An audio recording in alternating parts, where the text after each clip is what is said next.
Dans le cadre de sa série de formations au profit des femmes en ce mois de mars, l'Agence universitaire de la francophonie a organisé un échange au profit des jeunes étudiantes sur la thématique de la Journée internationale des droits de la femme, investir en faveur des femmes, accélérer le rythme. Pour ce faire, cette agence a fait appel à l'association Women Around the World.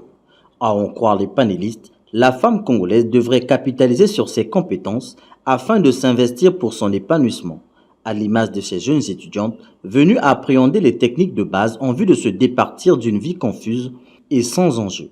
En 2024, de façon internationale, l'ONU a retenu investir en faveur des femmes, accélérer le rythme comme étant voilà, le thème de cette année. Et il était justement important pour nous de nous poser avec ces étudiantes pour arriver à comprendre que le fait d'investir en faveur des femmes ne dépend pas uniquement des organismes ou sinon même de l'État, mais c'est également une responsabilité ou sinon un devoir personnel, donc de nous, vis-à-vis de nous-mêmes et puis vis-à-vis de nos familles, de la société en général. Pour la femme congolaise, ce serait déjà de revenir un peu sur le fait que le 8 mars, c'est pas la célébration du pagne, non. C'est pas la journée internationale de la femme, non. C'est la journée internationale des droits des femmes. Donc il est important qu'on revienne un peu sur le fond même ou sinon sur l'importance de cette journée. Donc on est là pour militer pour nos droits ou sinon pour sensibiliser au respect des droits déjà acquis. Il faut donc pour ces futures mamans une parfaite connaissance de leurs droits.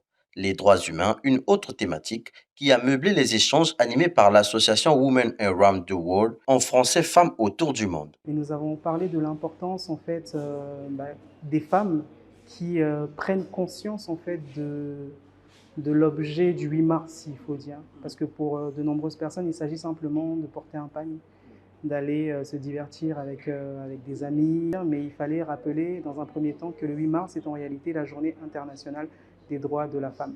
Et qu'il est important que les femmes comprennent que personne, à part elles-mêmes, ne défendront leurs droits si ce n'est elles. Avant d'être même des femmes, nous sommes des humaines.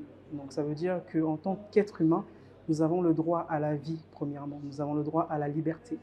Nous avons le droit au travail, nous avons le droit à l'éducation. Nous avons le droit à la santé, qu'elle soit mentale, qu'elle soit physique, qu'elle soit spirituelle. Nous avons le droit à la propriété, mais pour être propriétaire, il faut travailler d'abord, parce que rien ne nous sera donné en tant que femme, d'accord ? Au terme d'une rencontre à bâton rompu, cette jeunesse estudiantine laisse entrevoir des perspectives meilleures pour son avenir.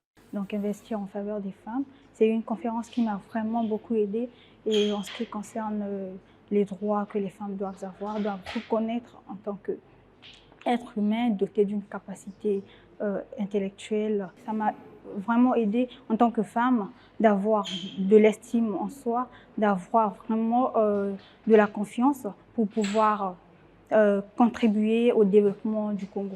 On a beaucoup appris. J'ai compris que c'est à nous femmes d'investir en nous-mêmes.